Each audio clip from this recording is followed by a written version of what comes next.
My name is Kate Wren, and at 29 years old, Mom had already set out the plates when I came upstairs. Toast, over easy eggs, in the exact right amount of hot sauce on the side. She used to do that when I was in high school, before early welding practice. For a moment, I let myself believe it meant something. "I'll only be gone 2 days," I said, sliding into the chair across from her. "Just a maintenance contract at the mill in Brookings, but I start the new job Monday." She nodded, stirring her coffee slowly. "That's great, honey." It sounded like a reflex more than a response.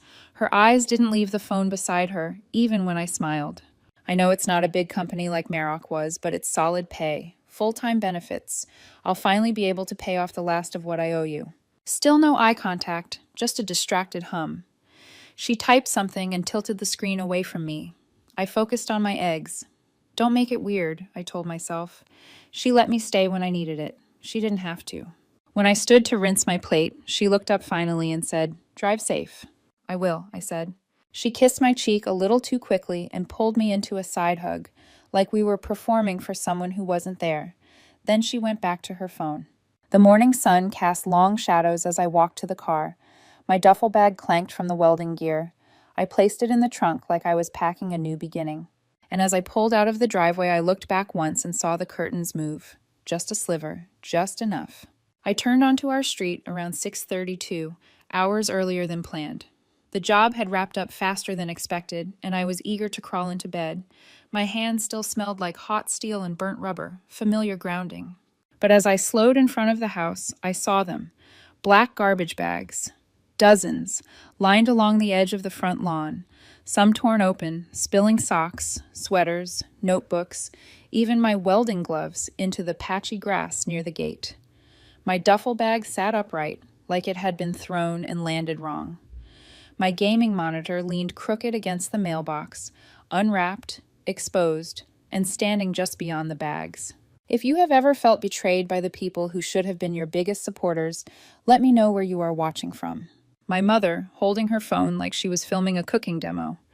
Next to her, Noel had her arm outstretched selfie style, giving her followers a full view of the spectacle. I could hear her voice before I even got out of the car.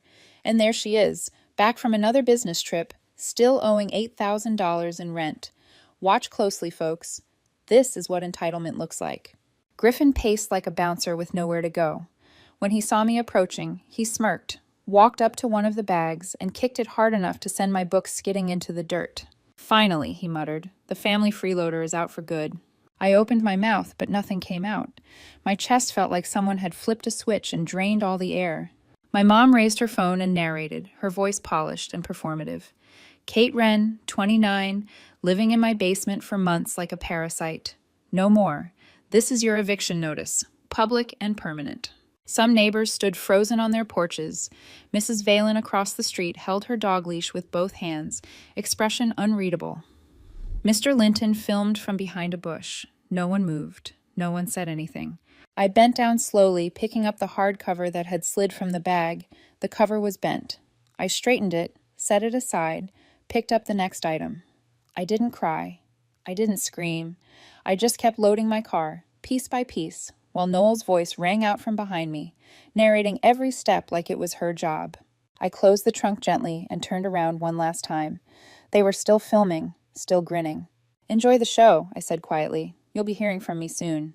I had just closed the back door of my car when I heard the porch door slam open. My dad marched down the steps, face red, jaw clenched, and without a word, he flung a set of keys toward me. They hit the side of my face with a dull thud and landed in the gravel. "Take your junk and get out," he barked. "You're not our daughter anymore. Real adults don't mooch off their parents at your age." I blinked, rubbed my cheek where the metal had struck, then leaned down to pick up the keys. I didn't flinch, not in front of him.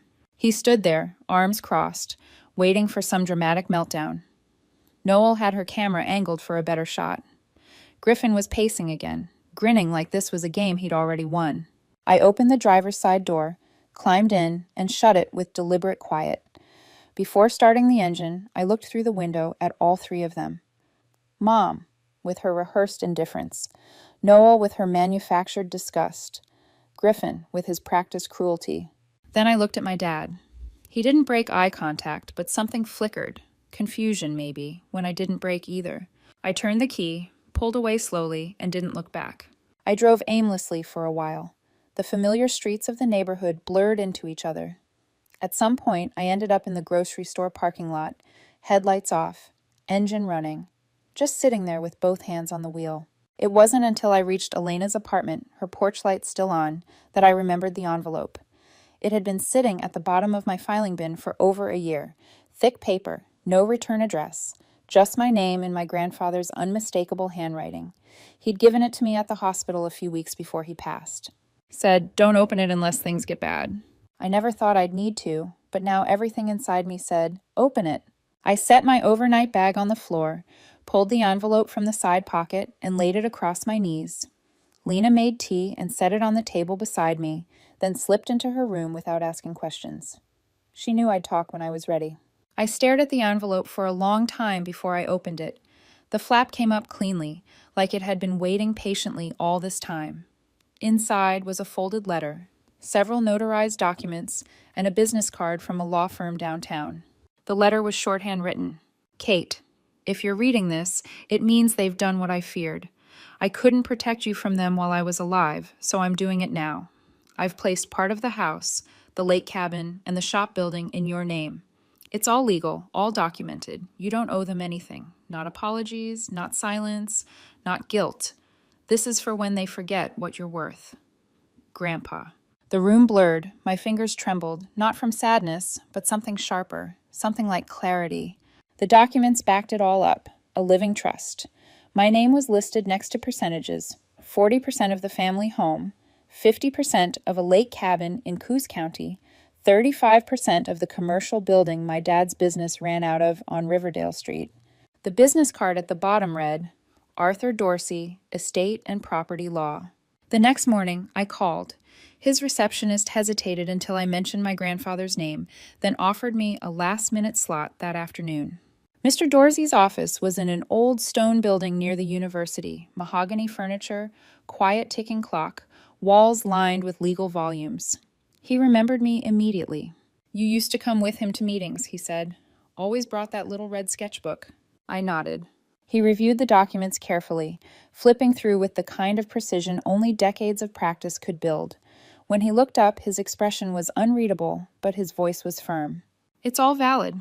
The trust was finalized before your grandfather passed. They can't legally remove you, sell without your consent, or claim ignorance. If they've been collecting rent or taking loans against any of these, they may have a bigger problem than they realize." I sat back in the chair, my heart still pounding. "I'm ready to proceed," I said.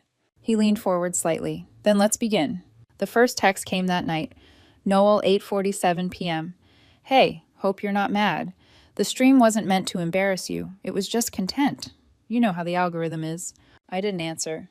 By morning, there were 12 more messages, 2 missed calls from Mom, a voicemail from Griffin. "You're overreacting. It wasn't even that serious. You know how she gets. Just come back and talk like an adult."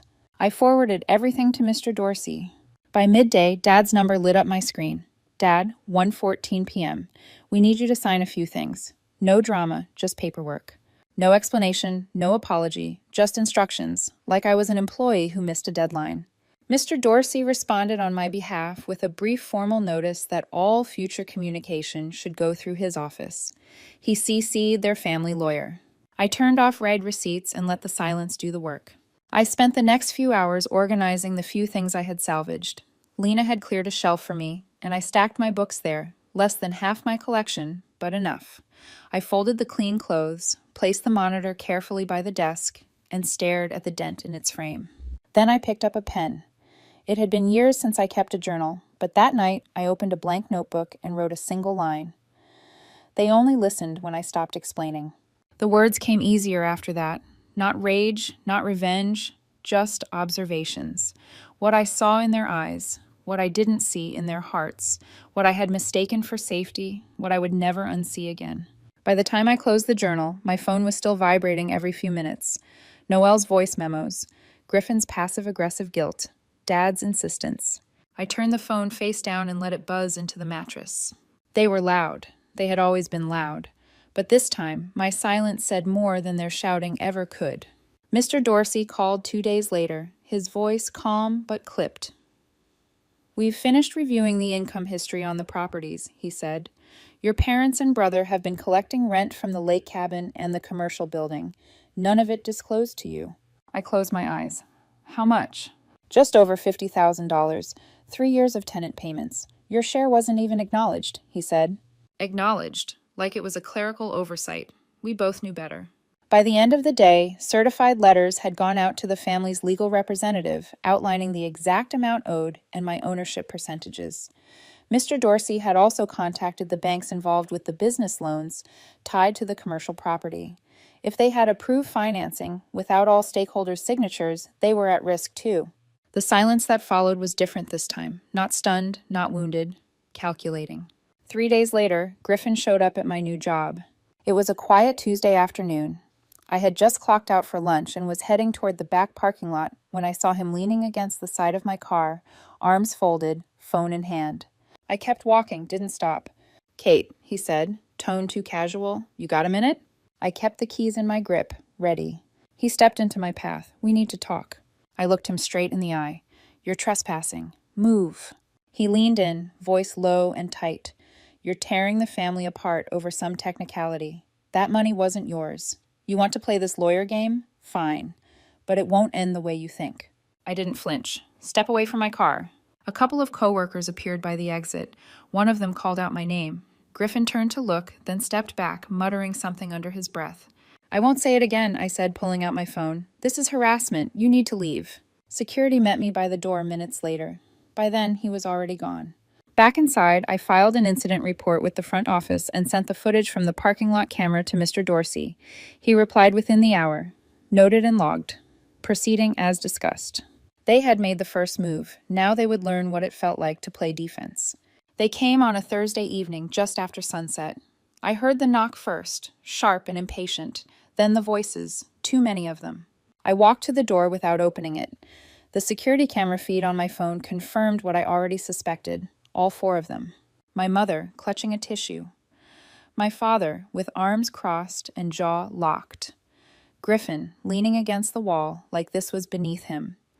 And Noel, standing off to the side, half watching the door and half scrolling her phone. "Kate," Mom called out, voice cracking. "Please, honey, we just want to talk. This has all gotten out of hand." Dad stepped forward. "Open the door. You're acting like a child." From behind them, Griffin muttered something I couldn't hear. Noel didn't look up. I didn't answer right away. I wanted them to sit in the discomfort. Let it soak. Dad knocked again, harder this time. "We are your family. You can't just shut us out over paperwork." I spoke clearly, loud enough for the mic to pick up. "All future communication goes through Mr. Dorsey. You've already been informed of this." There was a pause, like they hadn't expected me to respond at all. Mom's voice came next, thinner. "Now you don't have to do this. We can work it out. Just the 5 of us. We'll delete the videos. We'll fix it." From the feed, I watched Noel glance at her phone and tuck it behind her back. She wasn't here for peace. She was here for footage. "I'm not discussing anything without legal representation," I said. "If you remain here, I will contact building security." Dad's face darkened. "So you're hiding now behind lawyers?" "You told me I wasn't your daughter, remember?" Griffin looked away. Noel started typing something. Mom wiped at her eyes, suddenly out of things to say. They stood there for another minute. Then they left slowly, without a word. As soon as the hallway cleared, I locked the deadbolt and opened the laptop. Mr. Dorsey had just emailed me a new file marked Settlement Negotiation, Initial Draft. The offer came 2 days later.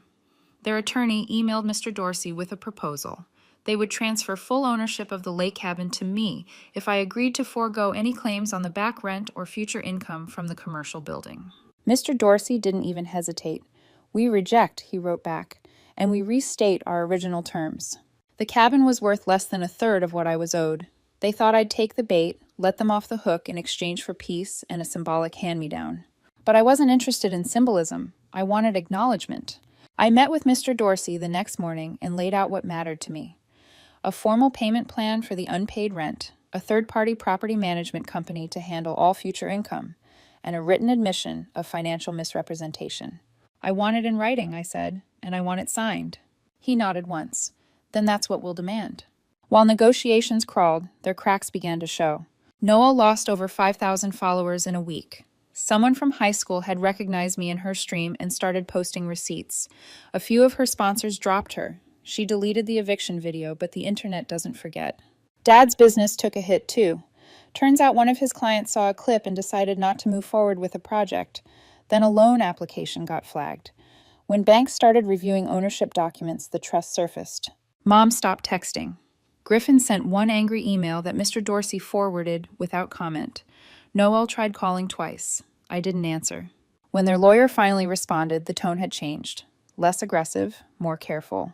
They agreed to everything. Monthly payments, third-party oversight, and a written acknowledgement signed by all four of them. I read the document twice before signing. At the bottom, just above my name, I added a sentence of my own. Truth isn't betrayal. It's what happens when the performance ends. I sent it back and waited. The final part hadn't happened yet.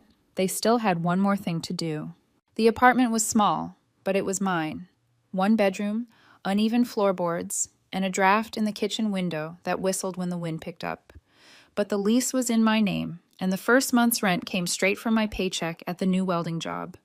No shared space, no borrowed time, no one filming at the door. 2 days after I moved in, the envelope arrived. A check. The first installment of the back rent they owed. Paperclipped to it was a folded note, written in my mother's handwriting. We hope we can put this behind us and be a family again. Love, Mom. I stared at it for a long time, not because it moved me, but because of how much it didn't. There was no apology, no ownership, just hope that I'd forget what it cost me to finally be left alone. I placed the check in my drawer. I didn't reply. That night, while unpacking the last box, I found my old external drive. I plugged it in out of habit, scanning the folder labels, college papers, photos, invoices, and then Grandpa Wave. I clicked play. Hey, kiddo, if you're hearing this, I guess I'm not around anymore, but I want you to remember something. You're going to be okay, even if they never say they're sorry. Some people only value you when they can use you, and when you stop letting them, they call it betrayal. Let them. You just keep being you. I sat there for a while, letting his voice fill the room. No more shouting, no more silence to weaponize. Just his steady warmth echoing through a borrowed speaker in a place that belonged only to me.